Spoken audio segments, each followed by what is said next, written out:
Hello दोस्तों, अब तक आपने पिछले एपिसोड में सुना कि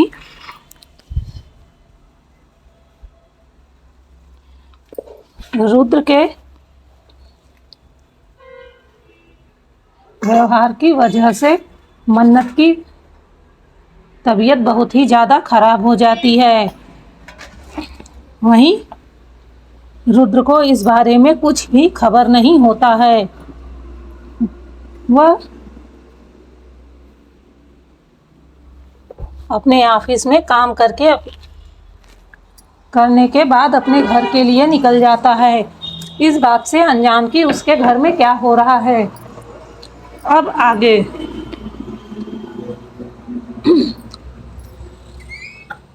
थोड़ी ही देर में रुद्र सिंघानिया अपने घर पहुंच जाता है, लेकिन उसे घर के अंदर जाने पर थोड़ा अजीब लगने लगता है, क्योंकि आज घर में पूरी तरह से सन्नाटा छुआया हुआ था और जब भी वह आता था तो सभी लोग हाल में बैठे उसे दिखाई देते थे, लेकिन आज वहां कोई नहीं था। यह देखकर एक बार के लिए वह सोचने लगता है कि आखिर में सब कहाँ गए। फिर वह अपने कंधे उचकाकर अपने रूम की ओर बढ़ जाता है। उसे किसी से कोई मतलब नहीं था। वहीं इस बात से अनजान कि उसके कमरे में इस वक्त क्या हो रहा है, वह एक झटके के साथ अपने रूम का डोर ओपन करता है तो सीधे उसकी नज़र अपने बेड पर जाती है। जैसे ही वह अपनी बेड की ओर देखता है तो गुस्से से उसकी मुट्ठियां बंध जाती हैं। वह गुस्से से चिल्लाते हुए बोलता है, व्हाट द हेल यू। लेकिन इससे पहले कि वह आगे कुछ बोल पाता, वहां पर बैठे सभी लोग जो रुद्र का ही इंतजार कर रहे थे, जो दूसरी साइड सोफे पर बैठे हुए थे,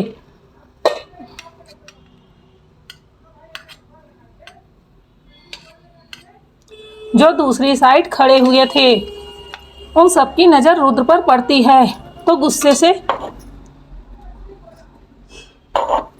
रुद्र को दहाड़ता हुआ देखकर उन्हें आश्चर्य होता है, अब यह लड़का क्यों चिल्ला रहा है। लेकिन रुद्र इससे पहले और कुछ बोल पाता, वहां दादाजी की एक बहुत ही डरावनी आवाज गूंज जाती है, तुम्हारी हिम्मत भी कैसे हुई और तुम अपने आप को क्या समझते हो।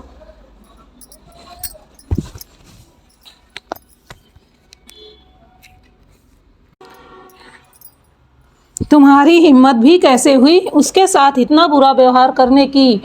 तुम्हारी वजह से आज वह जिंदगी और मौत के बीच जूझ रही है। मुझे यकीन नहीं होता है कि तुम मेरे ही पोते हो। आज तो मुझे तुम्हें अपना पोता कहते हुए शर्म आ रही है। वहीं दादाजी की बातों को सुनकर रुद्र की आंखें छोटी हो जाती है। वह गुस्से से दादाजी की ओर देखने लगता है, उसने ऐसा क्या किया। तभी वह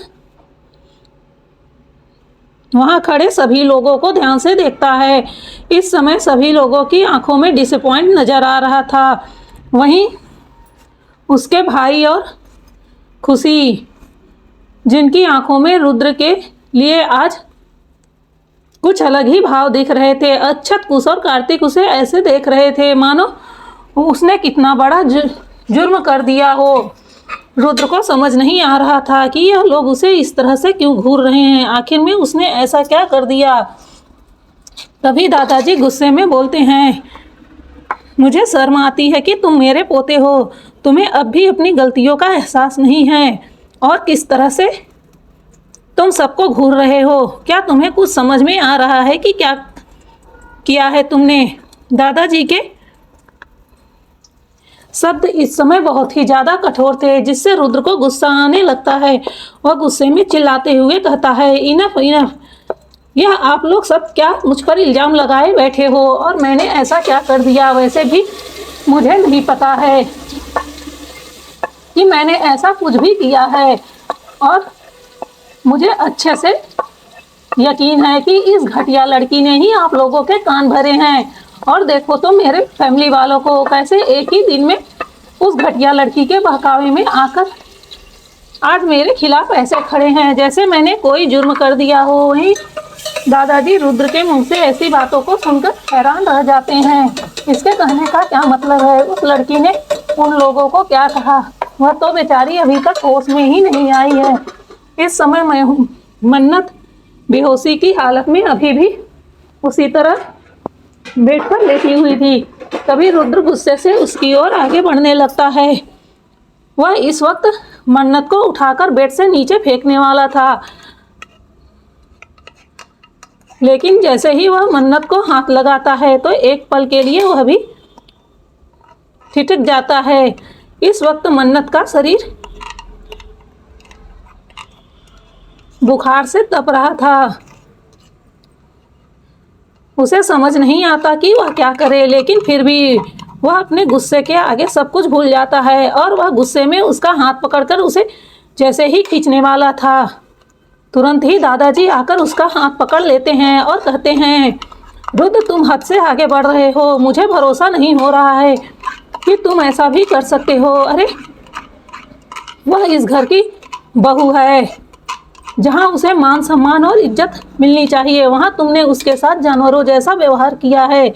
तुमने उसे शादी की पहली ही रात मरने के लिए बाहर छोड़ दिया। एक बार के लिए भी तुम्हें शर्म नहीं आई? इतनी ज़्यादा ठंड है, वह नन्ही सी बच्ची कैसे खुद को जिंदा रखे हुए थी? मुझे तो शर्म आती है तुम्हें अपना पोता कहते हुए। वहीं रुद्र को याद आता है कि उसने कल मन्नत को बालकनी में बंद कर दिया था। जैसे ही याद आता है उसे थोड़ा अफसोस होने लगता है, लेकिन जैसे ही दादा की दूसरी बात वह सुनता है कि उसे शर्म आ रही है उन्हें पोता कहने पर, तो उसका खून खौल जाता है। वह गुस्से से दादाजी की ओर देखते हुए कहता है कि मैंने पहले ही आपसे कहा था कि आप मेरी शादी इस घटिया लड़की के साथ ना करें, फिर भी आपने मेरी बात नहीं मानी और उसी का नतीजा है जो आप देख रहे हैं। अब भी मैं आपसे कह रहा हूँ कि चुपचाप मुझे डिवोर्स लेने दीजिए, फिर तुम्हारी इस सो-कॉल्ड बेटी को कोई भी तकलीफ नहीं होगी। अगर आपने ऐसा नहीं किया तो आप सोच नहीं सकते हैं कि मैं इसके साथ क्या करूँगा। वहीं रुद्र की ऐसी बातों को सुनकर दादाजी को बहुत ही ज़्यादा गुस्सा आ रहा था। वह ऐसे कैसे बोल सकता है? आखिर में इसमें उस नन्ही सी बच्ची का क्या दोष है? यह तो वही अपने बेटे की जिंदगी बचाने के लिए उसे अपने घर में लाए थे। इस नालायक को ये नहीं पता है कि इसकी जिंदगी खतरे में है। 2 बार यह मौत के मुंह से बच चुका है और यह सब इस बच्ची के कारण ही हुआ है और यह इसी को मारने की धमकी दे रहा है। इसे थोड़ा भी अंदाजा है, अगर उस बच्ची के हाथ अपने दिए वचन से बंधे न होते तो आज यह शायद जिंदा यहाँ न खड़ा होता। दादाजी अफसोस से अपना सर हिला देते हैं। वह क्या कहें, उन्हें कुछ समझ नहीं आ रहा था। इस वक्त उन्हें रुद्र पर इतना ज़्यादा गुस्सा आ रहा था कि उनका मन कर रहा था कि वह उसके चेहरे पर जोर से थप्पड़ मारे, जिससे वह अपने होश में वापस आ जाए, लेकिन वह ऐसा कुछ नहीं कर सकते थे क्योंकि उन्हें अच्छे से पता था अगर उन्होंने थप्पड़ मारा तो रुद्र का रवैया कैसा होगा। वह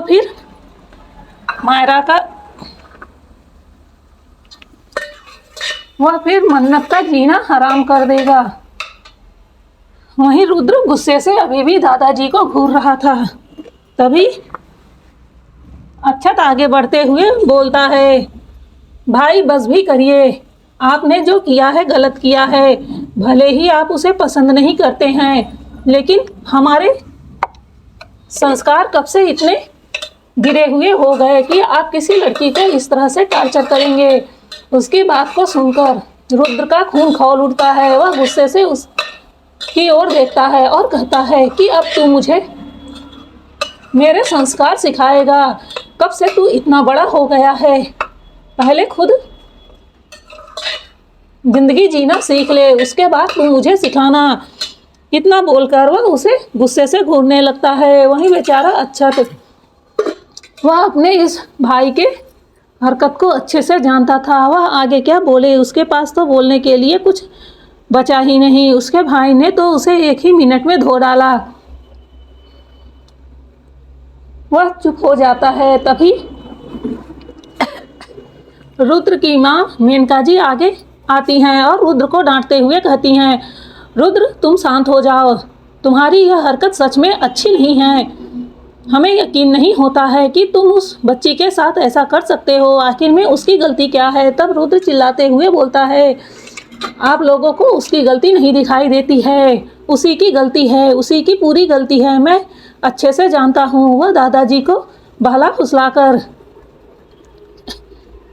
पता नहीं कैसे मैनिपुलेट कर चुकी है और अब वह मेरी संपत्ति पर आग गड़ाए बैठी है।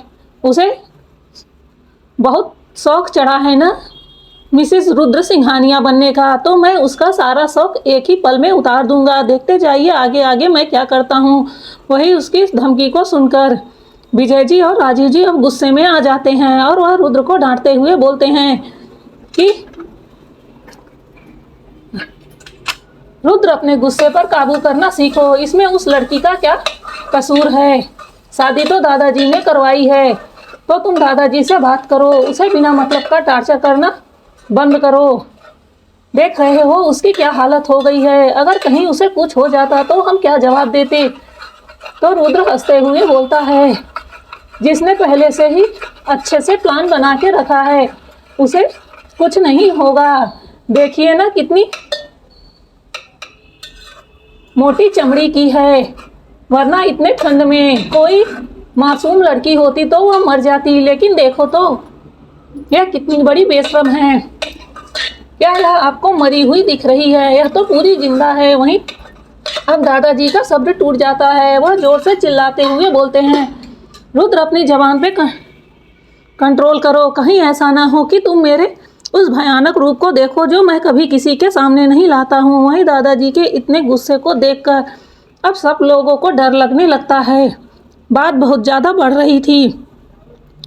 तभी इतने ज़्यादा शोरगुल के बीच मन्नत धीरे धीरे हिलना शुरू करती है। जैसे ही खुशी की नज़र मन्नत पर जाती है वह जोर से चिल्लाती है, मॉम मॉम देखो भाभी को होश आ रहा है।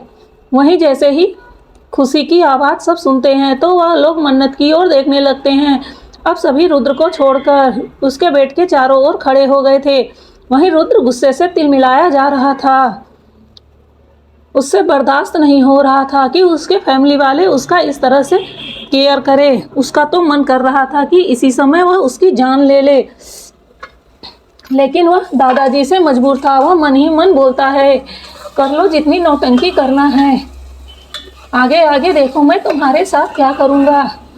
वहीं जैसे ही मन्नत को होश आता है तो वह अपने आंखों को धीरे धीरे खोलने लगती है। लेकिन जैसे ही वह अपनी आंखें खोलती है तो एक पल के लिए हैरान रह जाती है। सभी घर वाले उसे घेर कर खड़े हुए थे। उसे समझ नहीं आता कि वह क्या कहे। फिर धीरे धीरे कर उसे रात की बातें याद आने लगती है। यह सब सोचते हुए उसका दिल भर जाता है।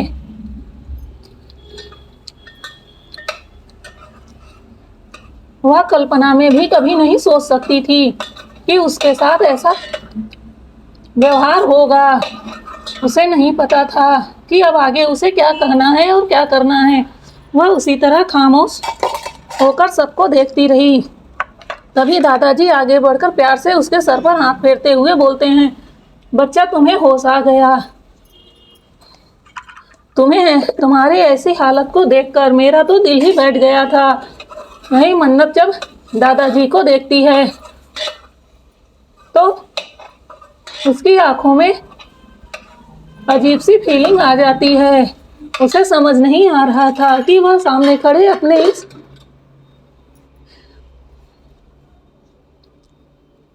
दादाजी को क्या कहे। यह सारे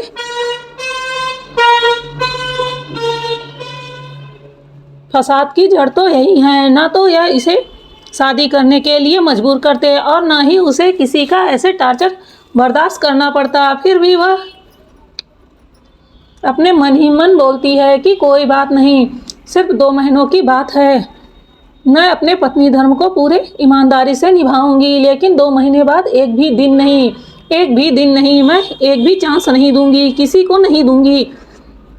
यह सोचकर वह धीरे से अपनी पलकों को फिर से उसी तरह बंद कर लेती है। वहीं दादाजी सब कुछ समझ रहे थे, वह उसके दिल के दर्द को अच्छे से महसूस कर रहे थे। वह जान रहे थे कि आज वह कितनी ज़्यादा बेबस है, वरना जिसे कभी कोई आंख उठाकर नहीं देख सकता, उसे कोई इतनी तकलीफ पहुंचा दे, वह उसके साथ क्या करेगी। दादाजी को खुद पर बहुत शर्म आ रही थी। जब मन्नत ने इस तरह आंख बंद कर लिया तो दादाजी को अच्छे से समझ में आ गया कि उसे इस समय एकांत की जरूरत है। तब दादाजी सबकी ओर देखते हुए कहते हैं कि चलो वह अब ठीक है, उसे थोड़ा एकांत में रहने दो, उसे इस समय अभी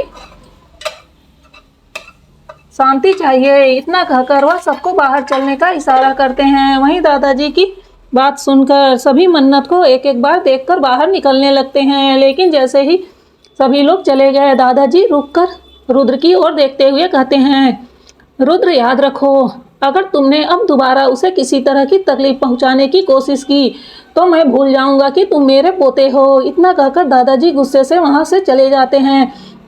वहीं दादाजी की यह बात सुनकर रुद्र अपनी आंखों को जोर से बंद कर लेता है। उसके माथे की नस उभड़ चुकी थी, उसके हाथ की मुट्ठियां बंध गई थी। वह गुस्से में इस समय पूरा राक्षस दिखाई दे रहा था। तभी अचानक से वह अपनी आंखें खोलता है तो उसकी आंखें खून की तरह लाल हो चुकी थी। वह अपने गुस्से को कंट्रोल कर रहा था। तभी वह मन्नत की ओर देखते हुए गुस्से में बोलता है, बहुत मजा आ रहा होगा ना तुम्हें यह सब करके, लेकिन याद रखना कि तुम्हारे इस मजा को मैंने सजा में न बदल दिया तो मेरा नाम भी रुद्र सिंघानिया नहीं है। इतना बोलकर वह क्लोजेट रूम की ओर चला जाता है। उसके बाद थोड़ी देर बाद वह फ्रेश हो कपड़े चेंज करके आता है तो वह देखता है कि मन्नत अभी भी उसके बेड पर लेटी है। यह देखकर उसे बहुत ज़्यादा गुस्सा आता है। वह गुस्से से जाता है और एक ही झटके में उसे उठाकर बेड से खड़ा कर देता है। वहीं मन्नत के हाथों में ट्रिप लगी हुई थी, जिस वजह से उसके हाथों की निडल निकलकर बाहर आ जाती है और मन्नत के हाथों से तेजी से खून निकलने लगता है। वहीं रुद्र को इन सब की परवाह नहीं थी। वह गुस्से में अपने दांत पीसते हुए बोलता है कि अब जब तुम्हें दिखाई दे रहा है कि मैं यहाँ आ गया हूँ तो तुम्हारी हिम्मत भी कैसे हुई मेरे बेड पर लेटने की। और एक बात याद रखो, आज तो तुम लेट गई हो, लेकिन अब दोबारा जिंदगी में तुम मेरे बेड के आसपास भी मत दिखाई देना, वरना मुझे एक पल भी नहीं लगेगा तुम्हारे टांग को तोड़कर तुम्हारे हाथ में देने की। बहुत शौक है ना मेरे बिस्तर तक आने की। मैं तुम्हारी इज्जत की ऐसी धज्जी उड़ाऊंगा कि जिंदगी भर तुम इस दिन को कोसोगी। उसकी बात को सुनकर मन्नत बस उसे आश्चर्य से देखने लगती है। उसे समझ नहीं आ रहा था यह the great businessman Rudra Singhania है, इसकी इतनी चीप हरकत हो सकती है। लेकिन वह कुछ नहीं बोलती है और धीरे धीरे लड़खड़ाते हुए वह वहां से जाने लगती है। वहीं उसे इस तरह जाता देखकर रुद्र गुस्से में अपने दांत पीसते हुए बोलता है कि अब तुम बाहर क्यों जा रही हो, यह बताने के लिए कि मैंने तुम्हें कमरे से बाहर निकाल दिया है जिससे मेरे घर वाले और मेरे खिलाफ हो जाएं, और तुम्हें तो बस यही चाहिए ना।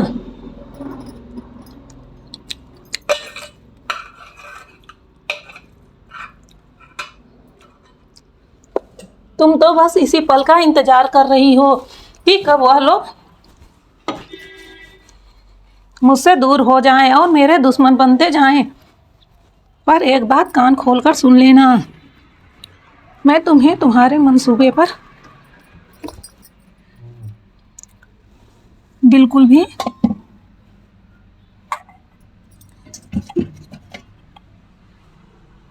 कामयाब नहीं होने दूंगा। उसकी बातों को सुनकर मन्नत को समझ नहीं आता कि अब उसने क्या कर दिया।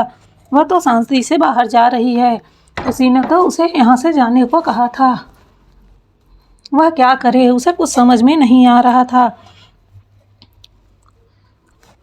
वह वहाँ चुपचाप खड़ी होकर रुद्र को देख रही थी। उसकी आंखों में इस समय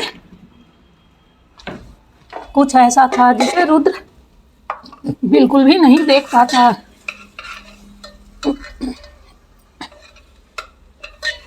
वहीं रुद्र गुस्से से चिल्लाते हुए बोलता है, अब इस तरह मेरे मुंह को क्यों ताक रही हो? जाओ जाकर अपने इस बदबूदार कपड़े को चेंज करो। वहीं उसकी बातों को सुनकर मन्नत धीरे से बाथरूम की ओर बढ़ जाती है। वह इस समय बिल्कुल बेजान गुड़िया की तरह लग रही थी, जिसे कोई रिमोट के जरिए चला रहा था। उसे बिल्कुल भी समझ नहीं आ रहा था कि वह क्या करे। वह जब बाथरूम में जाती है तो देखती है कि वहां पर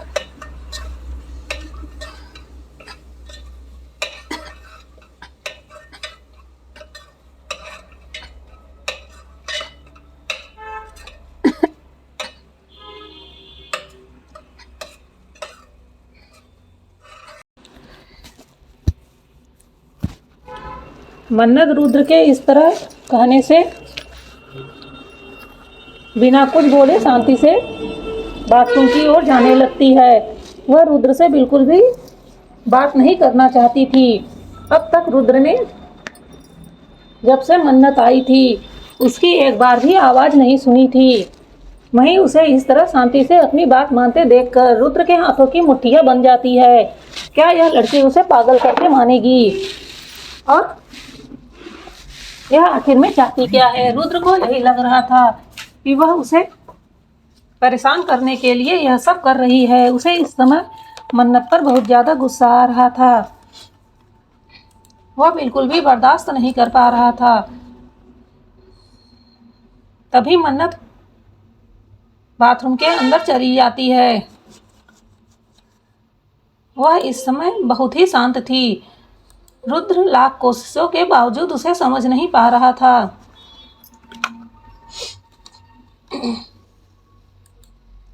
मन्नत धीरे से बाथरूम के अंदर इंटर करती है। अभी भी मन्नत ने एक नज़र उठाकर उस बाथरूम को नहीं देखा था। वह शांति से जाती है और उसी तरह शावर के नीचे खड़ी हो जाती है और शावर का टैप ऑन कर देती है। पानी उसके शरीर पर गिरने लगता है, जिस वजह से मन्नत का पूरा शरीर कांपने लगता है। एक तो उसे तेज फीवर था, ऊपर से वह ठंडा पानी। फिर भी मन्नत शांति से अपनी जगह पर ही खड़ी थी। लगभग 15 मिनट बाद उसने शावर को बंद कर दिया और फिर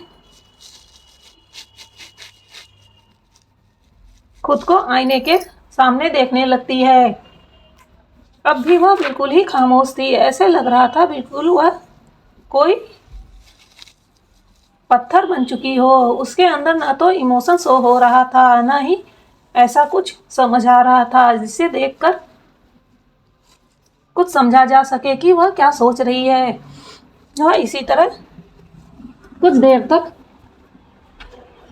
आईने में देखती रहती है। फिर उसके बाद वह अपनी नज़रें दौड़ाकर चारों ओर देखती है, क्योंकि अब उसे कपड़े चेंज करने थे। उसके शरीर के रोंगटे खड़े हुए थे, जो शायद ठंडे पानी के वजह से थे, और उसे तेज फीवर था। इस वजह से उसका शरीर भी बहुत ही कमज़ोर दिखाई दे रहा था। वह उस बाथरों को ले लेती है और फिर उसे चेंज कर लेती है। इस समय मन्नत ने एक बार भी अपने शरीर को टच करने की हिम्मत नहीं उठाई, न ही उसने अपने मुंह तक को अपने हाथों से रगड़ कर धोया। वो बस शांति से उसी तरह पानी से भीगी हुई अपने कपड़ों को चेंज कर लेती है और फिर वह धीरे धीरे कर रूम से बाहर निकलने लगती है। एक पल के लिए उसे यह ख्याल आया कि वह इस तरह बाथरूम में है। जरूर उसे देखकर रुद्र फिर से कोई जली कटी सुनाएगा। लेकिन दूसरे ही पहर उसे समझ में आता है कि उसके पास इसके अलावा कोई चारा नहीं है, क्योंकि उसके पास पहनने के लिए कोई कपड़े नहीं थे। यह सब सोचकर वह धीरे से बाथरूम से बाहर निकलती है तो देखती है कि वहाँ रुद्र नहीं था। यह देखकर वह थोड़ा रिलैक्स होती है। फिर वह अपनी नजरें दौड़ाकर चारों ओर देखने लगती है तो उसे एक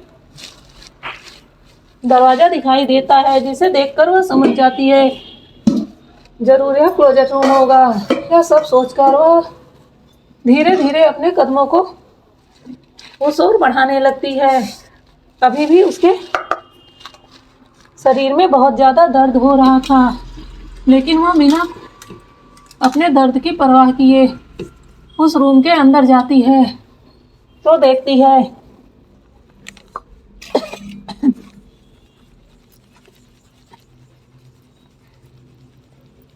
कि वहाँ पर कई सारी अलमारियां बनी हुई थी। वह जाकर एक अलमारी को खोलती है जो सबसे किनारे थी, तो उसमें रुद्र के बहुत सारे कपड़े उसे दिखाई देते हैं। यह देखकर वह चुपचाप उस अलमारी को बंद कर देती है। फिर वह दूसरी अलमारी को खोलती है तो उसमें बहुत ही प्यारी प्यारी साड़ियाँ दिखाई देती हैं और कुछ ऐसे ड्रेस थे जो बिल्कुल मन्नत के नाप के थे। उसे समझ में नहीं आता कि यह कपड़े किसके हैं जो रुद्र के क्लोजेट रूम में हैं। फिर दूसरे ही पल सोचती है शायद यह उसी के लिए रखा गया होगा, क्योंकि जहाँ तक उसने सुना था रुद्र किसी लड़की की ओर नज़र उठाकर नहीं देखता है, तो उसके कमरे में किसी लड़की के कपड़े होना तो संभव ही नहीं है। वहीं यह कपड़े दादाजी ने जब मन्नत बेहोश थी तभी मंगवा दिए थे, क्योंकि उन्होंने देखा था कि मन्नत अभी भी अपने उन्हीं कपड़ों में थी जो वह पहनकर आई थी। दादा को तुरंत समझ में आ गया कि उनसे कितनी बड़ी गलती हुई है, इसलिए उन्होंने मन्नत के लिए एक से एक ब्रांडेड और अच्छे कपड़े मंगा दिए थे और नौकरों से कहकर उसे क्लोजेट रूम में भी रखवा दिए थे। वहीं मन्नत एक हल्की सी साड़ी निकालकर पहन लेती है। अब वह इस घर की बहू थी तो इतने मान मर्यादा को तो वह अच्छे से समझती थी कि उसे यहाँ किस तरह से रहना चाहिए। वह साड़ी हल्के पिंक कलर की थी। शिफॉन की साड़ी होने की वजह से वह बहुत ही ज़्यादा हल्की थी।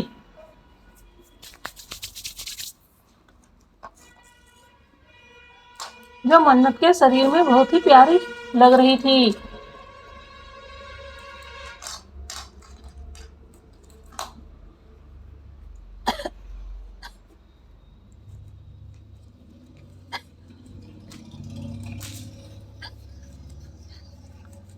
वहीं मन्नत अब धीरे से रूम से बाहर निकलती है और जाकर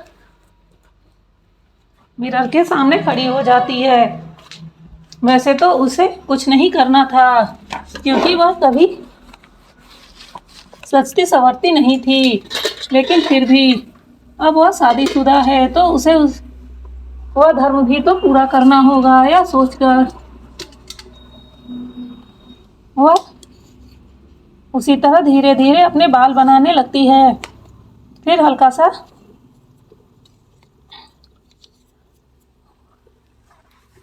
अपने होठों पर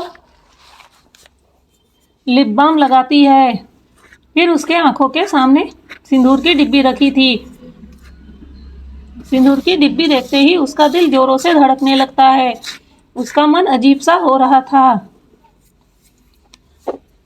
वह अब शादीशुदा हो गई थी। अब वह किसी की बीवी थी, एक सुहागन थी। वह इस सिंदूर को इग्नोर नहीं कर सकती थी, लेकिन उसे बिल्कुल भी इस सिंदूर को अपनी मांग में सजाने का मन नहीं कर रहा था। उसका दिल बहुत ही भारी हो रहा था। तभी वह अपनी आंखें बंद कर लेती है तो उसके सामने उसकी माँ का चेहरा घूम जाता है।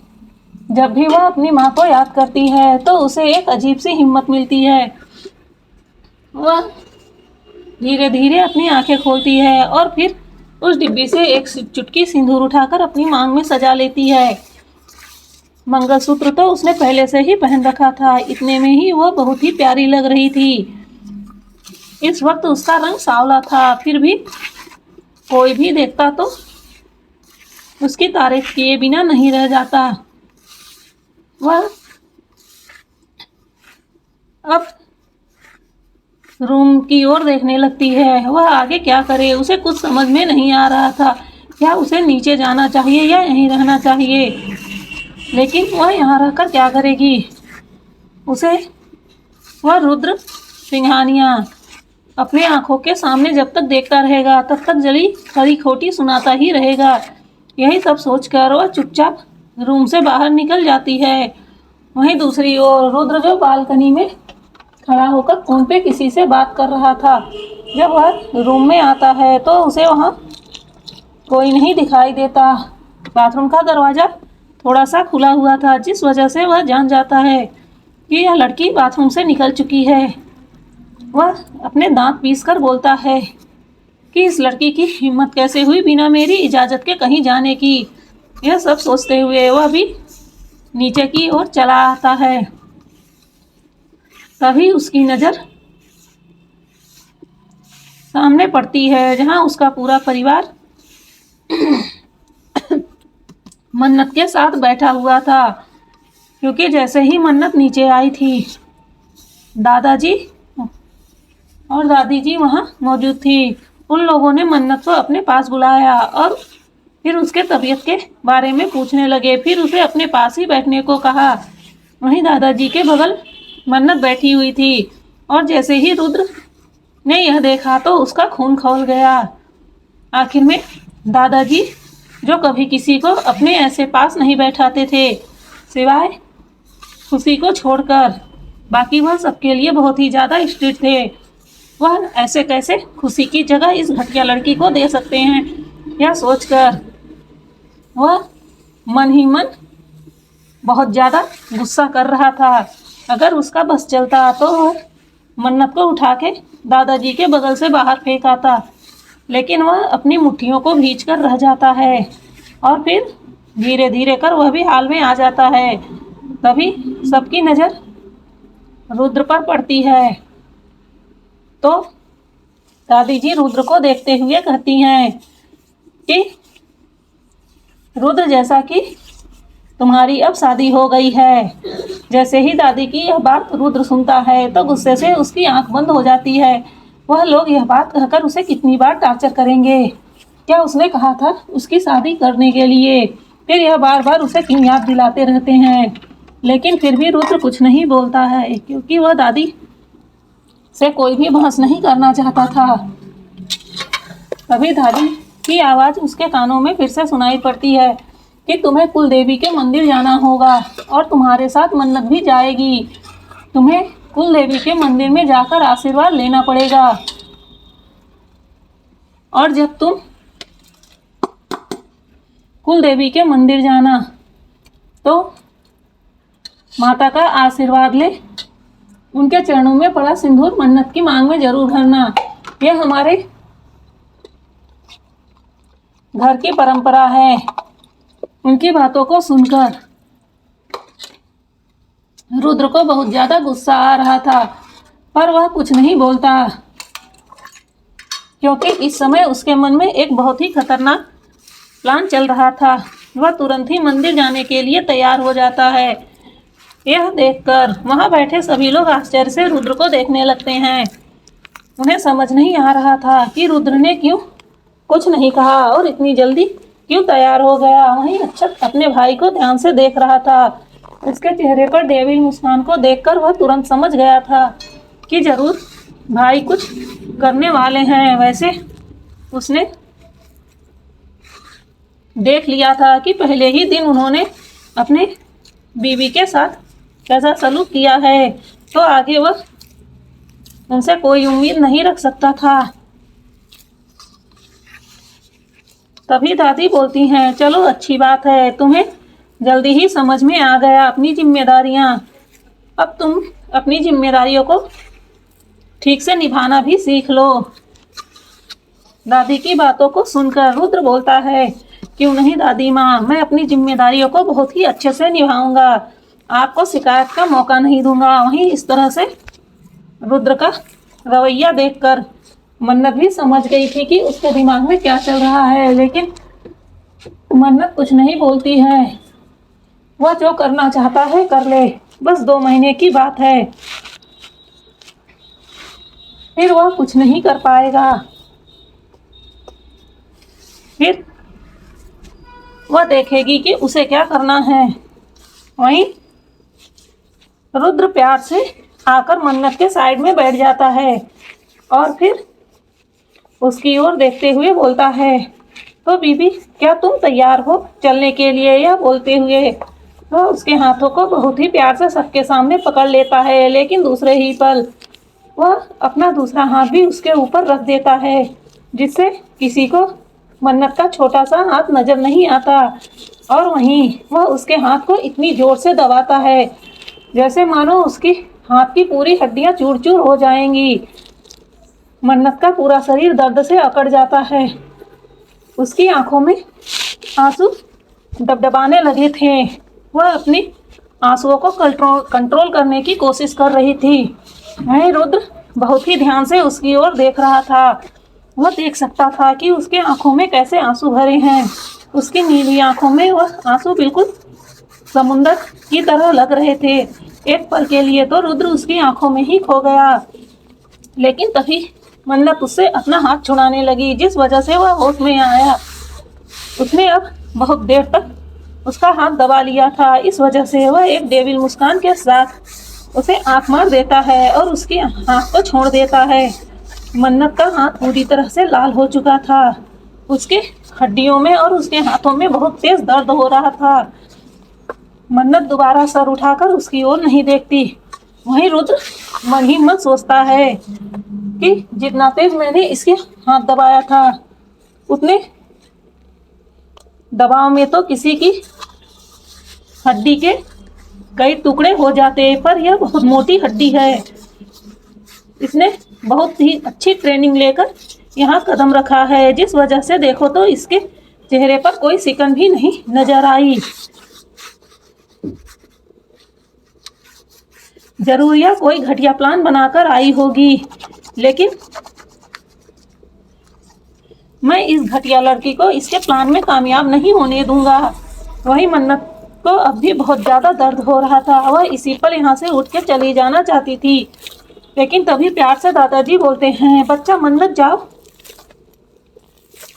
रुद्र के साथ चली जाओ।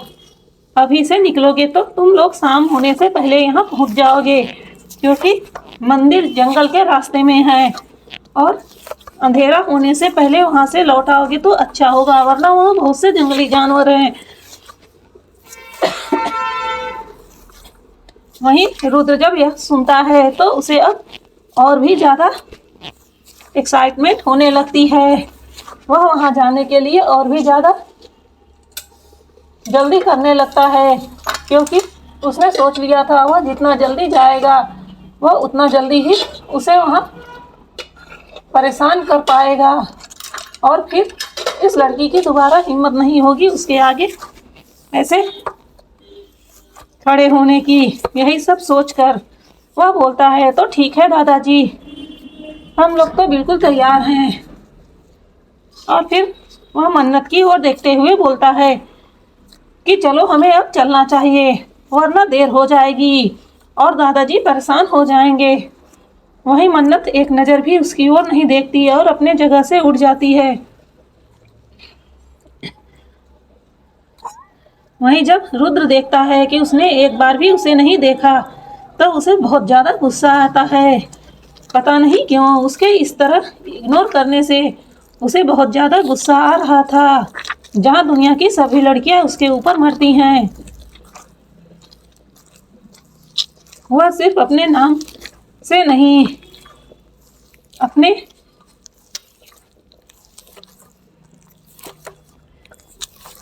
सुंदरता के लिए भी बहुत ही ज़्यादा फेमस था। लड़कियां उस जैसा हैंडसम लड़का देखकर अपने पलकें झपकाना भी भूल जाती हैं। सभी उसके आगे बिछने को तैयार हैं और इस लड़की की हिम्मत तो देखो, यह उसे एक नज़र भी उठाकर नहीं देखती है, जबकि वह उसका पति है। इस समय रुद्र को यह नहीं समझ में आ रहा था कि उसने उसे अपने पत्नी ही कब माना, लेकिन उसे तो अपनी भड़ास निकालनी थी, जिस वजह से वह अनाप शनाप सब सोचे जा रहा था और मन्नत के ऊपर अपनी भड़ास निकाल रहा था। वहीं मन्नत खामोशी से रुद्र के पीछे जाने लगती है।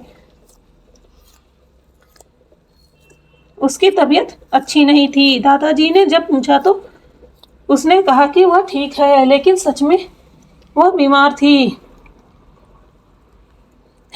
और ऊपर से अभी उसने खाना नहीं खाया था, क्योंकि दादी माँ ने कहा था कि वह खाना गाड़ी में रखवा देंगी और दर्शन करने के बाद वह वहीं खा लेगी।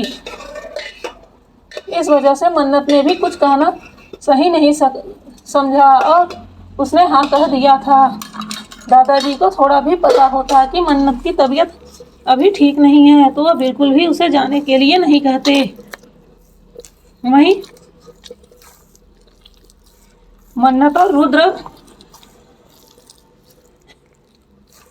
अपने कुलदेवी के मंदिर के लिए निकल गए थे, जो शहर से 30 किलोमीटर की दूरी पर जंगल की ओर बना हुआ था।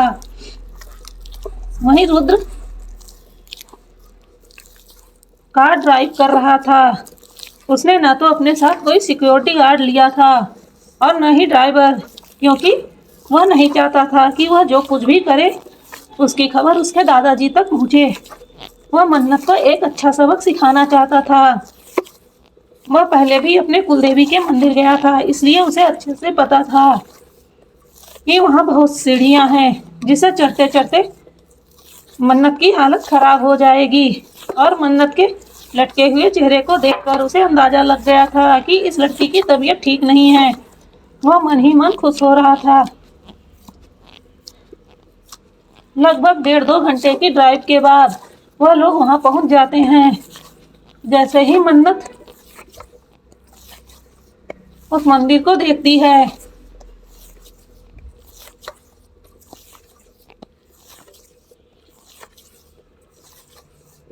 तो वह देखती ही रह जाती है, क्योंकि मंदिर बहुत ही ऊंची पहाड़ी पर बना था, जिसे जाने के लिए टेढ़ी मेढ़ी सीढ़ियां बनी हुई थी, जो बहुत ही ऊंचे ऊंचे बने हुए थे। उसके पावदान बहुत ही बड़े बड़े थे। वैसे मन्नत को इसे चढ़ने में कोई दिक्कत नहीं होती, लेकिन मन्नत इस समय बीमार थी और वह बहुत ही कमज़ोर थी, और 2 दिन से खाना न खाने की वजह से अब उसके शरीर में जान ही नहीं बची थी। फिर भी वह माता रानी का नाम लेकर सीढ़ियाँ चढ़ना शुरू कर देती है। रुद्र आगे आगे जा रहा था, जिस वजह से वह काफ़ी आगे हो जाता है। वह बिल्कुल भी मन्नत की परवाह नहीं कर रहा था। वैसे तो रुद्र का बिल्कुल भी मन नहीं था मंदिर में जाने का और आशीर्वाद लेने का, लेकिन दादी माँ ने कहा था वह कुलगुरु से बात करेंगी और अगर रुद्र वहां न पहुंचा तो कुलगुरु बता देंगे, और वह अपने दादी माँ के विश्वास को नहीं तोड़ना चाहता था। उसकी दादी माँ कुलदेवी के ऊपर अटूट विश्वास रखती थी। उनका मानना था कि उनके परिवार की रक्षा करने वाली वह देवी हमेशा उनका भला करेंगी। बस इसी वजह से वह मंदिर तक तो आराम से जाने वाला था। मन्नत को भी यह बात अच्छे से पता थी, इस वजह से वह भी आराम से उसके साथ जा रही थी। वहीं अब तक मन्नत ने कुछ नहीं बोला था। तभी रुद्र देखता है कि वह सीढ़ियाँ चढ़ रही है और साड़ी में उसका पैर बार बार फंस रहा था। यह देखकर उसे अंदाजा लग जाता है शायद इसने आज से पहले कभी साड़ी नहीं पहनी होगी। वैसे लड़कियां भला शादी से पहले कहाँ ही साड़ी पहनती हैं, यही सब सोचकर उसके चेहरे पर मुस्कुराहट आ जाती है। वह धीरे धीरे कर एक एक सीढ़ी को चढ़ रही थी। वह रुद्र से काफी पीछे थी, वहीं रुद्र उससे आगे जा चुका था। जैसे ही वह आगे जाता है तो उसकी नज़र वहाँ पड़े कंक्रीट पर पड़ती है, जो बहुत ही तीखे और नुकीले थे। अचानक से रुद्र को कुछ ख्याल आता है। वह जल्दी से अपने पैर से उन कंक्रीट को सीढ़ियों पर फेंक देता है, जिस वजह से पैर की ठोकर पाते ही वह कंक्रीट पूरी सीढ़ियों पर बिछ जाता है। अब रुद्र आगे चला जाता है। वही मन्नत जो नंगे पैर इन सीढ़ियों पर चढ़े जा रही थी, जैसे ही ऊपर आती है तो उसके पैर में वह नुकीली गिट्टी गड़ जाती है, जिससे मन्नत के मुंह से हल्की सी आह निकल जाती है। तो वह अपने पैरों को उठाकर देखती है तो उसमें वह गिट्टी आधी धंस चुकी थी। वह बहुत ही पतली और छोटी सी थी, लेकिन बहुत ही ज़्यादा नुकीली थी। वह किसी तरह लड़खड़ाते हुए अपने पैर से उन गिट्टियों को निकालती है। फिर वह एक बार ऊपर की ओर देखती है तो रुद्र से अपना डेविल मुस्कान लिए हुए देख रहा था। दूसरे ही पल समझ जाती है कि यह सब उसका ही किया धरा है। उसे समझ नहीं आ रहा था कि वह इस व्यक्ति को क्या कहे। क्या कोई इतना ज़्यादा पागल हो सकता है? लेकिन वह कुछ नहीं कहती और अपना सर झटक देती है और फिर से सीढ़ियाँ चढ़ना शुरू कर देती है। इस वक्त उसके पैरों के नीचे बहुत से कंकड़ आ रहे थे, जिस वजह से उसका पैर बार बार जख्मी हो जा रहा था। इसके बावजूद वह बहुत ही खामोशी से सीढ़ियों को चढ़ रही थी, लेकिन रुद्र साफ साफ देख सकता था उसमें उसके कदमों के पीछे खून के निशान बनते जा रहे थे, जिससे उसका पैर जख्मी हो रहा था। वह समझ जाता है कि उसका पैर अब बुरी तरह से जख्मी हो गया है।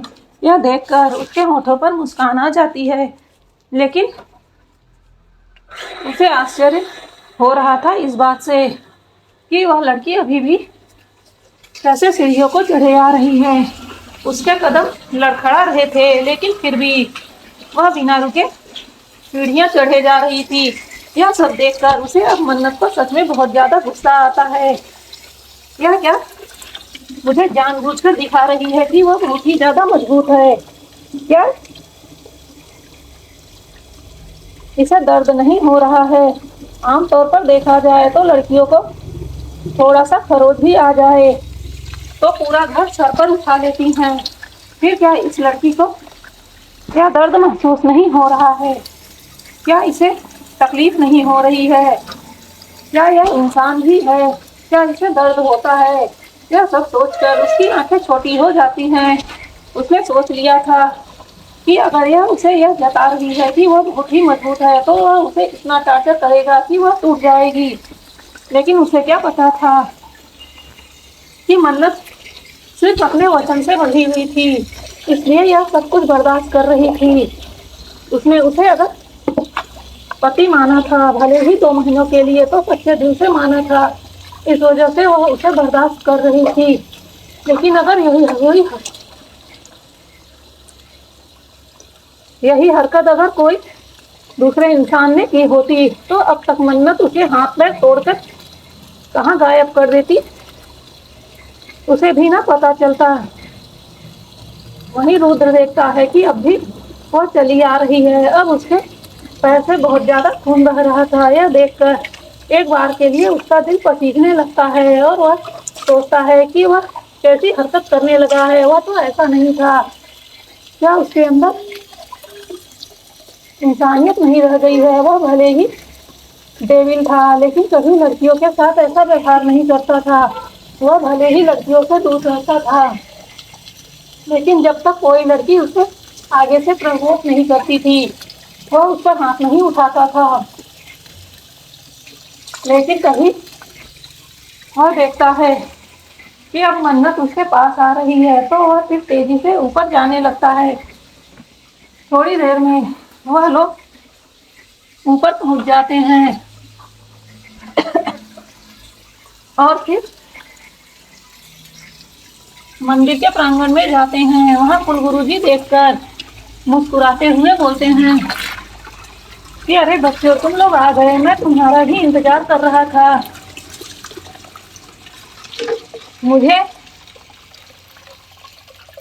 तुम्हारी माँ ने पहले ही बता दिया था कि तुम लोग घर से निकल चुके हो।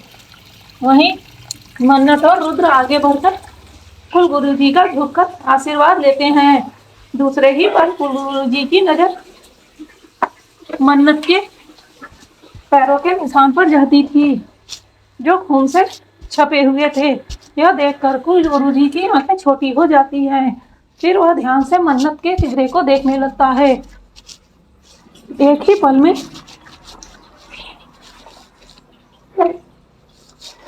कुल गुरुजी मन्नत को पहचान लेते हैं। वह कोई आम लड़की नहीं है, वह बहुत ही खास है। वह भगवान को शुक्रिया अदा करते हुए बोलते हैं, हे भगवान, अच्छा है तुमने रुद्र की जिंदगी में इस बच्ची को ले आया, वरना रुद्र का अंत होना निश्चित था। लेकिन अब ठीक है, अब सब कुछ सही हो जाएगा और हमारे भक्त भी निश्चिंत हो जाएंगे। वह दादी माँ को अपने सबसे प्यारे भक्तों की श्रेणी में रखते थे। इस वजह से उन्हें दादी माँ की बहुत ही परवाह थी। वह प्यार से मन्नत के सर पर हाथ रखते हुए बोलते हैं, सदा सुहागन रहो बेटा, दूधो नहाओ पूतो खलो। फिर वह रुद्र को भी आशीर्वाद देते हुए बोलते हैं, दीर्घायु हो और भगवान तुम्हें सद्बुद्धि दे। वहीं दीर्घायु वाली बात तो सही थी, लेकिन जैसे ही रुद्र सुनता है कि पंडित जी ने उन्हें क्या कहा, सद्बुद्धि दे, तो क्या उसके पास बुद्धि नाम की कोई चीज नहीं है? क्या वह बिना बुद्धि के है? क्या सोचते हुए वह पंडित जी को अब घूर के देखने लगता है। इस समय ऐसे लग रहा था जैसे वह पंडित जी तो अपनी आंखों से ही मार देगा। वही पंडित जी उसकी इस हरकत पर मुस्कुराने लगते हैं और बोलते हैं, बच्चा तुम बिल्कुल भी नहीं बदले, तुम्हारी हरकत अब भी वैसी ही है जैसे तुम बचपन में रहा करते थे। पंडित जी के बातों को सुनकर रुद्र उन पर से अपनी नजरें हटा लेता है। वहीं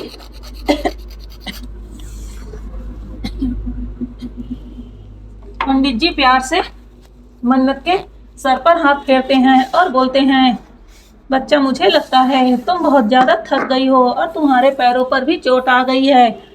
आओ आकर यहाँ बैठो। वह देख सकते थे कि मन्नत का शरीर पूरा पीला पड़ा हुआ है।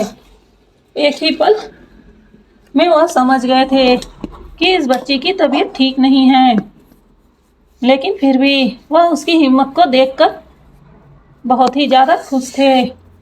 उन्हें अच्छे से समझ में आ गया था यह लड़की रुद्र के लिए बहुत ही सही है।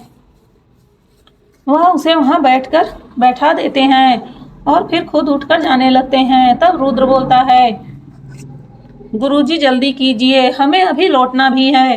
तभी गुरुजी उनकी बात को सुनकर बोलते हैं, हाँ मैं बस वही करने जा रहा हूँ, क्योंकि मैं तुम्हारे लिए पूजा की थाल लेने जा रहा हूँ जो मैंने पहले ही तैयार करके रखा था।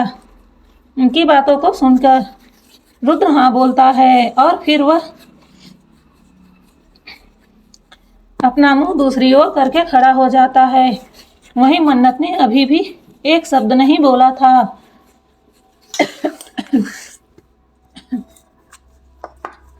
तभी थोड़ी देर में गुरुजी पूजा की थाल लेकर आ जाते हैं और वह मन्नत के हाथ में वह थाल देते हुए बोलते हैं कि बच्चा चलो अब चलकर पूजा कर लो।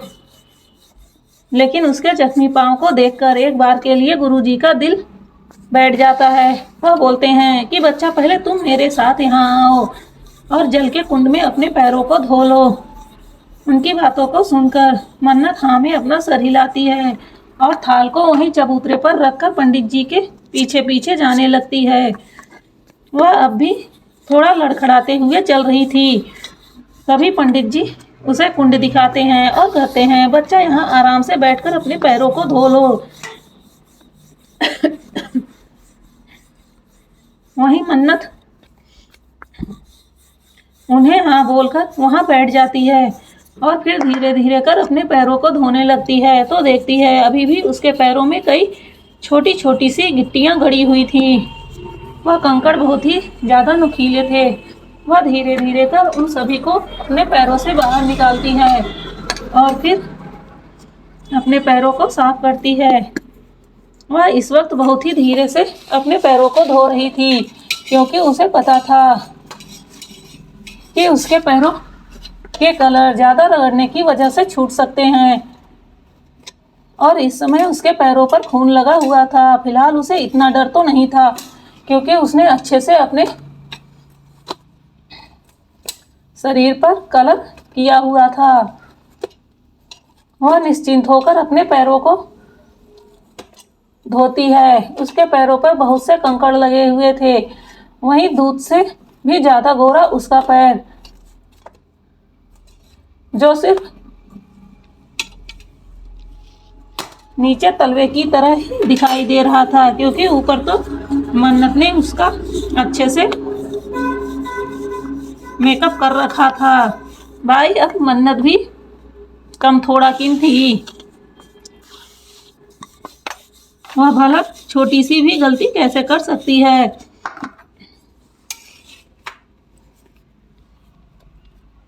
वह थोड़ी ही देर में अपने पैरों को साफ कर लेती है और फिर पंडित जी के पास आकर खड़ी हो जाती है। तब पंडित जी उसे चलने का इशारा करते हैं। तब मन्नत उनके साथ जाने लगती है और अब थोड़ी ही देर में वह लोग देवी माँ के मूर्ति के सामने खड़े थे। पंडित जी जैसा जैसा कह रहे थे वैसे वैसे मन्नत कर रही थी। तभी पंडित जी बोलते हैं, बच्चा तुम्हें गायत्री मंत्र याद है? और कुछ मंत्र के नाम लेते हैं। कहते हैं क्या के बारे में तुम्हें पता है? अगर नहीं पता है तो मैं जैसा जैसा बोलता हूँ तुम वैसे वैसे बोले जाओ, और अगर पता है तो तुम खुद इसका आवाहन करो। वहीं मन्नत उनकी बातों को सुनकर हाँ में अपना सर हिलाती है और धीरे धीरे अपने मन में उसे बोलने लगती है। तब पंडित जी बोलते हैं, बच्चा क्या तुम इसे थोड़ा तेज नहीं बोल सकती हो? पंडित जी जानना चाहते थे आखिर में सिंघानिया खानदान की बहू क्या इन सब मंत्रों को जानती है? क्या उसे थोड़ा भी वेद और पुराण के बारे में कुछ पता है? क्योंकि यह ऋचाएं थी जो वेद पुराण में ही पाए जाते थे। वहीं मन्नत उनकी बातों को सुनकर उनकी ओर देखने लगती है। तब लगता है गुरुजी ने सोच लिया कि लगता है इस बच्ची को नहीं आता। तो वह मुस्कुराते हुए बोलते हैं, कोई बात नहीं बच्चा, यह बहुत कठिन काम है, यह कभी किसी को नहीं याद होते हैं। तो चलो मैं जैसा जैसा बोलता हूँ तुम वैसे बोलो। लेकिन इससे पहले कि जैसे गुरुजी पहला शब्द बोलते हैं उसके बाद ही मन्नत अपनी बहुत ही मीठी और मधुर आवाज में मंत्रों का उच्चारण करना शुरू कर देती हैं। एक पल के लिए तो पंडित जी हैरान हो जाते हैं। उन्हें बिल्कुल भी उम्मीद नहीं थी कि यह बच्ची इन सब ऋचाओं को भी जानती होगी। वहीं उसकी मीठी और मधुर आवाज को सुनकर अपने आप रुद्र की आंखें बंद हो जाती है। उसकी आवाज शहद से भी ज़्यादा मीठी थी। रुद्र को बिल्कुल भी समझ में नहीं आया कि वह उसकी आवाज में खिंचता चला गया था। लेकिन थोड़ी ही देर बाद जब मंत्र खत्म हो जाता है तब वहाँ एकदम सन्नाटा छा जाता है। रुद्र धीरे से अपनी आंखें खोलता है और एकटक उसके चेहरे को देखने लगता है। उसे समझ नहीं आता यह गोल्ड डिगर लड़की कितना ज़्यादा तैयारी करके आई है कि उसने यह सब भी तैयार कर रखा है। उसे तो यकीन ही नहीं हो रहा था। अरे यार हद होती है, यानी हमारे यह रुद्र जी सोचने में किसी से पीछे नहीं है। वह एक परफेक्ट विलन की तरह सोच रहे हैं, यानी उसे मंत्र आता है तो उसने उसकी भी तैयारी कर रखी है। यार हद है। आप लोगों को क्या लगता है, क्या रुद्र कोई बेवकूफ़ लग रहा है? लेकिन ऐसी बात नहीं है दोस्तों। इस समय गुस्से और अहंकार की वजह से वह सब कुछ देखना ही नहीं चाहता जो उसके आंखों से साफ साफ दिखाई दे रहा है। वह सबको बस पैसों में ही तौल रहा है। उसे लगता है यह लड़की उसके प्रॉपर्टी और उसके बिजनेस पर कब्जा करना चाहती है, इस वजह से उसकी ज़िंदगी में आई है। अगर उसे मन्नत की हकीकत पता चलेगा तब वह क्या करेगा। लेकिन इस सब बातों से अनजान मन्नत जैसा जैसा पंडित जी बोल रहे थे वह वैसे वैसे भगवान को अर्पण कर रही थी। थोड़ी देर बाद पूजा खत्म होती है। तब पंडित जी रुद्र को बोलते हैं, बेटा तुम माता रानी के चरणों का सिंदूर उसकी मांग में लगा दो। अगर तुम यह लगा दोगे तो याद रखना जन्म जन्मांतर तक वह तुम्हारी पत्नी बन जाएगी। यह सुनकर रुद्र का मुंह देखने ही लायक था। वह उसे एक पल के लिए इस जन्म में नहीं बर्दाश्त कर पा रहा था। वह जन्म जन्मांतर तक कैसे उसे बर्दाश्त करेगा। यह सुनकर उसे अब पंडित जी के ऊपर गुस्सा आने लगता है। उसका मन कर रहा था कि वह पंडित जी को चिल्लाकर बता दे कि उसे इस लड़की में कोई इंटरेस्ट नहीं है। सिंदूर लगाने की तो बात दूर है। वहीं पंडित जी जब रुद्र को देखते हैं कि वह कुछ नहीं बोल रहा है तो वह बोलते हैं कि बच्चा क्या सोच रहे हो, तुम बच्चे को सिंदूर क्यों नहीं लगा रहे हो। वहीं रुद्र पंडित जी की ओर ध्यान से देखने लगता है। फिर बोलता है, हाँ पंडित जी मैं कर रहा हूँ, लेकिन क्या आप थोड़ा दूसरी साइड चले जाएंगे। रुद्र की बातों को सुनकर पंडित जी मुस्कुराने लगते हैं। उन्हें लगता है कि रुद्र शर्मा रहा है, लेकिन उन्हें क्या पता था रुद्र जैसा डेविल इंसान शर्म और हया तो इसे दूर दूर तक छूकर नहीं निकलती है। वह मुस्कुराते हुए वहां से दूसरी ओर चले जाते हैं और पूजा के सामान को उठाना शुरू कर देते हैं। वहीं रुद्र अपनी तीखी नजरों से मन्नत को देखता है जो अभी भी अपना सर नीचे किए हुए अपने हाथ बांधे खड़ी हुई थी। उसे समझ नहीं आ रहा था क्या रुद्र उसकी मांग में सिंदूर भरेगा। वह दिल से चाह रही थी कि रुद्र उसकी मांग में सिंदूर न भरे, क्योंकि वह नहीं चाहती थी कि वह इस रिश्ते में जन्म जन्मांतर के लिए बंधे और यह माता रानी का अपमान होगा। जिस रिश्ते में सच्चाई ही न हो भला उस रिश्ते को निभाने की क्या जरूरत। यही सब सोचकर वह मन ही मन मना रही थी कि रुद्र उसकी मांग में यह सिंदूर न भरे। उसे इस व्यक्ति के साथ जन्म जन्मांतर का रिश्ता नहीं चाहिए था। वहीं उसकी सोच से बिल्कुल अनजान रुद्र पहले से ही सोच चुका था कि उसे इसकी मांग नहीं भरनी है, क्योंकि वह उसे एक पल भी बर्दाश्त नहीं कर सकता है। अगर रुद्र को पता चले कि इस वक्त मन्नत क्या सोच रही है तो वह जबरदस्ती उसकी मांग में सिंदूर भर देता, लेकिन वह इस बात से अनजान अपने हाथों में सिंदूर को उठाता है और मन्नत के मांग के आगे ले जाता है। वहीं यह देखकर मन्नत का दिल जोरों से धड़कने लगता है। वह मन ही मन बोल रही थी, नहीं भगवान नहीं, आप मेरे साथ ऐसी नाइंसाफी नहीं कर सकते हैं। मैंने तो आपसे यह नहीं मांगा था। लेकिन तभी कुछ ऐसा होता है जिसे देखकर मन्नत की आंखें बड़ी हो जाती है। फिर भी वह कुछ रिएक्ट नहीं करती है, मानो उसने कुछ देखा ही ना हो।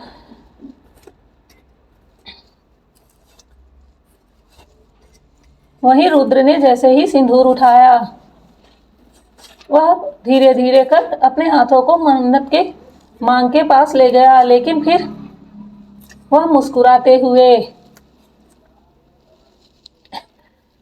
अपने हाथों को उसके मांग से पीछे करते हुए वह सिंदूर दोबारा से माता रानी के चरणों में फेंक देता है।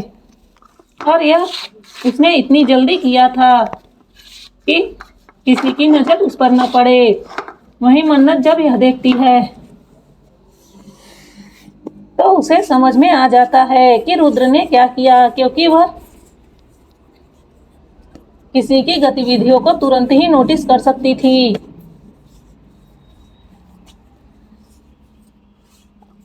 वहीं रुद्र के होठों पर बड़ी सी मुस्कुराहट आ जाती है और वह मन्नत के पास अपने चेहरे को लाते हुए बहुत ही धीरे आवाज में कहता है, तुम जैसी घटिया लड़की को मैं एक पल के लिए नहीं बर्दाश्त कर सकता हूँ। फिर तुम यह कैसे सोच सकती हो कि मैं तुम्हें 7 जन्मों के लिए माता रानी से मांगूंगा।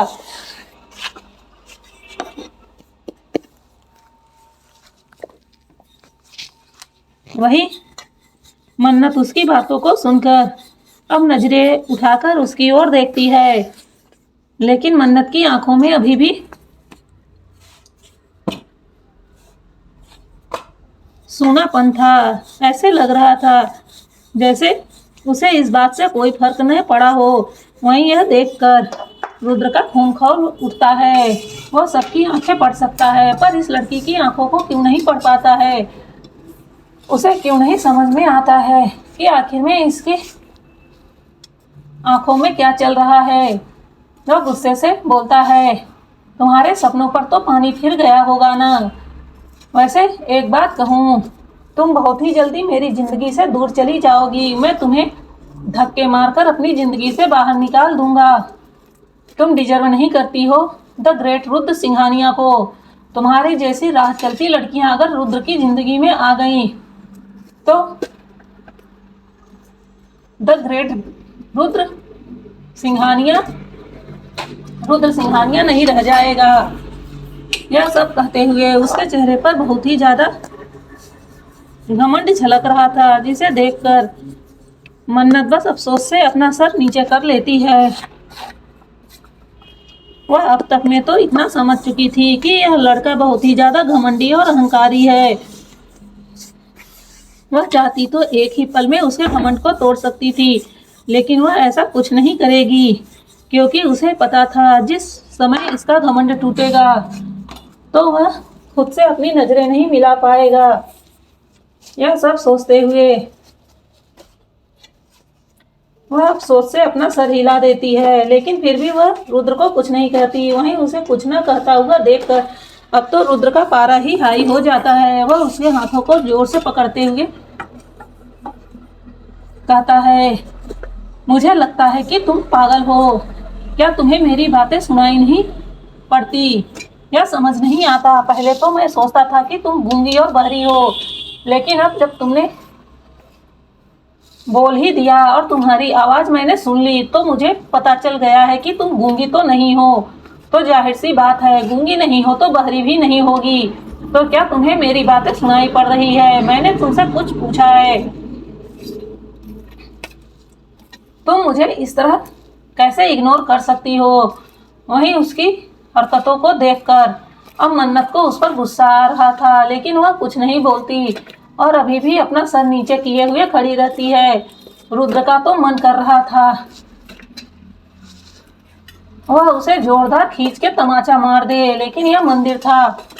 आज तक कभी किसी ने रुद्र को इस तरह से इग्नोर नहीं किया था, जिस तरह से यह कल की आई हुई लड़की जो उसकी बीवी थी उसे इग्नोर कर रही थी।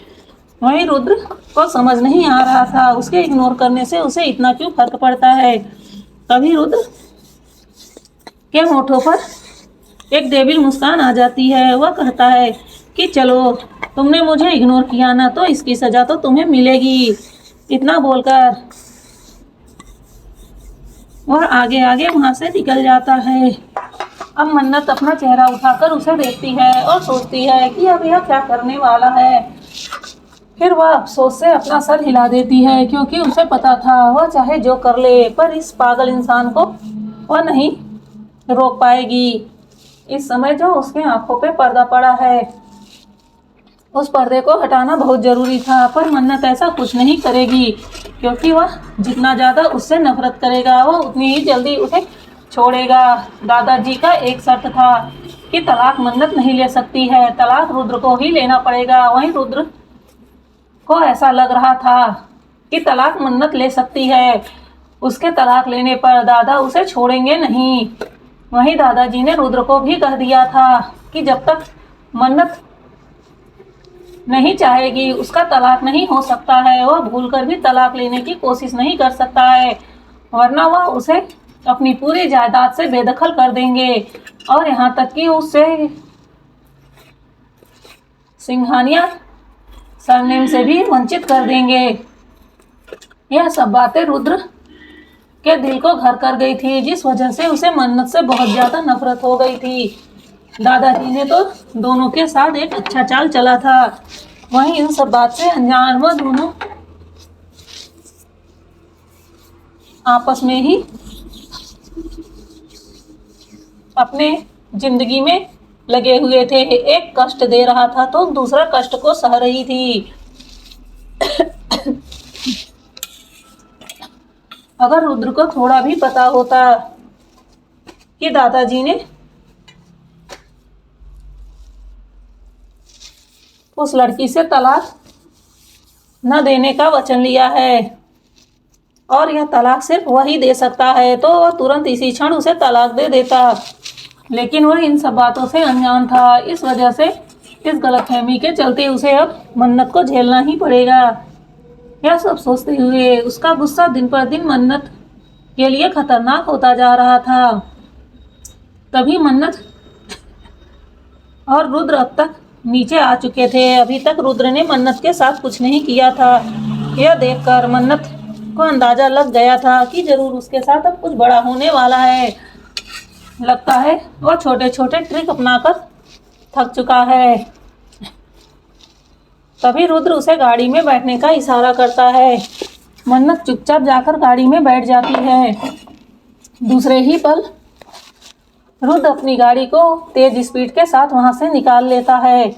इस वक्त रुद्र के चेहरे पर बहुत ही मीठी सी मुस्कान थी, जिसे तिरछी नजरों से मन्नत ने देख लिया था। वह समझ चुकी थी कि कुछ खतरनाक चल रहा है। उसने तुरंत ही अपने फ़ोन से एक मैसेज भेज दिया था। उसे पता था यहाँ नेटवर्क नहीं है, लेकिन उसका फ़ोन भी ऐसा था जो किसी भी जगह पर चलाया जा सकता था। वैसे ऐसे ही वह मन्नत नहीं थी, वह एक डेविल क्वीन थी जो पूरी तैयारी के साथ रहती है।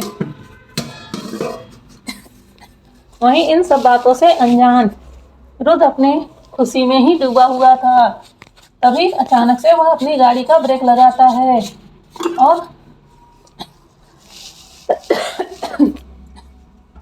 अपनी गाड़ी को रोक देता है।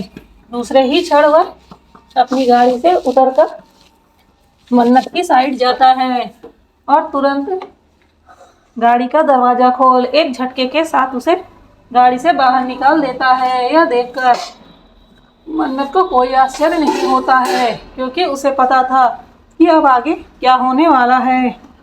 वहीं जैसे ही वह मन्नत को गाड़ी से बाहर निकालता है, दूसरे ही क्षण वह उस तरफ का दरवाजा बंद कर देता है और फिर एक मुस्कुराहट के साथ मन्नत की ओर देखते हुए बोलता है, तो मेरी प्यारी पत्नी जी, अब आपका पति आपसे कुछ कहने जा रहा है, उसे ध्यान से सुनो।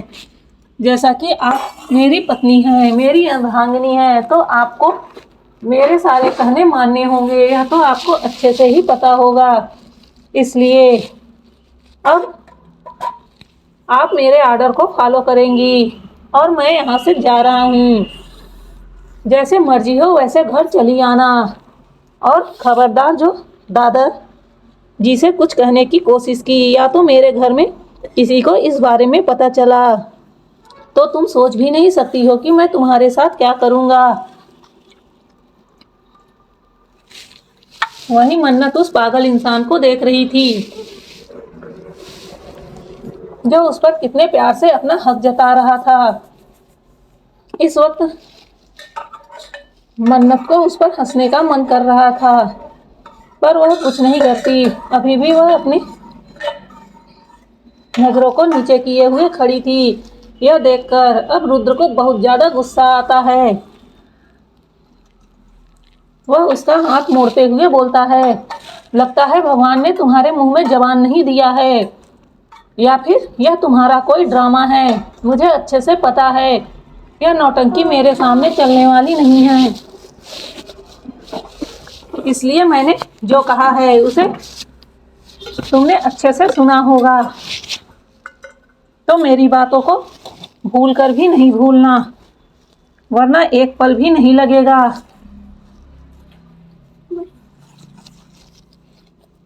तुम्हें घर से धक्के मारकर बाहर निकालने में, और फिर तुम्हारे सारे सपने धरे के धरे रह जाएंगे, जो सपने लेकर तुम इस सिंघानिया मेंशन में आई हो। इतना कहकर वह उसके और एक डेविल लुक देता है और फिर चला जाता है। लेकिन इस समय वह बहुत ज़्यादा फ्रस्ट्रेट था। आखिर में यह लड़की किस मिट्टी की बनी है। वह जब भी कुछ बोलता है या उसे परेशान करता है तो वह पलटकर क्यों नहीं जवाब देती है, और वह क्यों इस तरह खामोशी से सब कुछ सुन लेती है। उसे इस वक्त मन्नत पर बहुत ज़्यादा गुस्सा आ रहा था।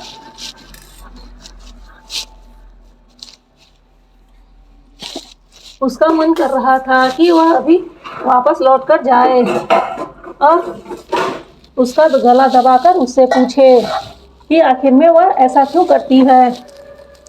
लेकिन फिर किसी तरह वह अपने गुस्से को रोकते हुए बोलता है कि मुझे क्या पड़ी है, वैसे भी वह जो करना चाहती है करे। मुझे उस जैसी घटिया गोल्ड डिगर लड़की से कोई मतलब नहीं है।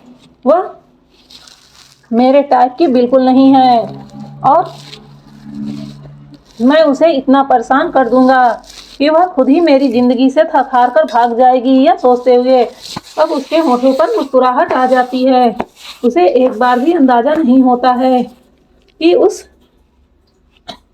सुनसान जंगल में, जहां दादाजी ने पहले ही वार्न किया था कि वहां जंगली जानवर हैं, उसे उस बच्ची को नहीं छोड़ना चाहिए था। वह इस सब बातों से अनजान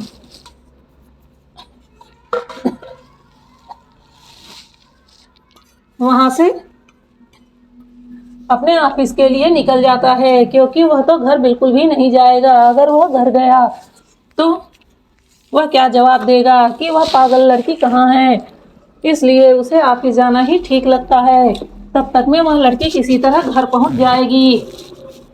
वैसे भी वहां से शहर लगभग 10-15 किलोमीटर था, और अगर 10-15 किलोमीटर ऐसे अपने जख्मी पैरों से चलेगी तो उसको उसकी नानी याद आ जाएगी। यही सब सोचते हुए वह मुस्कुराते हुए अपने ऑफिस की ओर निकल जाता है। वहीं मन्नत, जो बस बेचारगी से उस ओर देख रही थी, उसे समझ आ चुका था कि अब वह व्यक्ति उसकी ओर मुड़कर देखने वाला नहीं है। यह सोचकर वह अफसोस से वहीं जगह पर बैठ जाती है। तभी उसे कुछ दूर एक महिला और एक व्यक्ति जाते हुए दिखाई देता है। वह लोग जब एक प्यारी सी बच्ची को वहां बैठे हुए देखते हैं तो वह रुककर उसने पूछने लगते हैं, बच्चा तुम इस जंगल में क्या कर रही हो। वह उनकी ओर देखती है। अब वह क्या बताए कि उसका पति उसे यहाँ मरने के लिए छोड़ गया है। तो वह बोलती है कि मैं शहर की ओर जा रही हूँ और मैं चलते चलते काफी थक गई थी, इसलिए बैठकर यहाँ आराम करने लगी। तभी वह दोनों लोग बोलते हैं कि बच्चा ठीक है, फिर जल्दी से तुम यहाँ से निकल जाओ, क्योंकि शाम होने वाली है। और शाम होते ही यहाँ बहुत ही खूंखार जानवर घूमने लगते हैं, जो बिल्कुल भी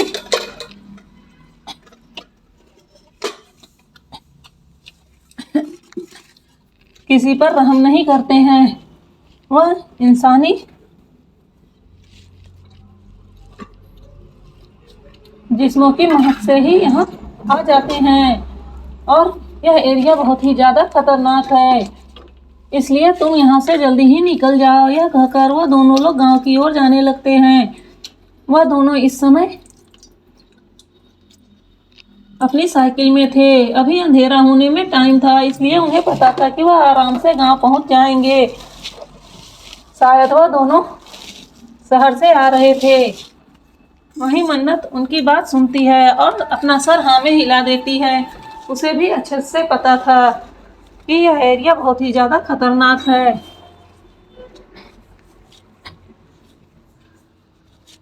लेकिन अब वह कुछ नहीं कर सकती थी। अब जब उसके उस राक्षस पति ने उसे यहाँ छोड़ दिया है तो वह यहाँ से ऐसे भी तो जा नहीं सकती है। उसे इंतज़ार तो करना पड़ेगा अपने लोगों का, क्योंकि मन्नत ने पहले ही अपने लोगों को मैसेज कर दिया था, जिस वजह से वह रिलैक्स होकर बैठ जाती है। थोड़ी ही देर में वहाँ कारों का काफिला आकर रुकता है।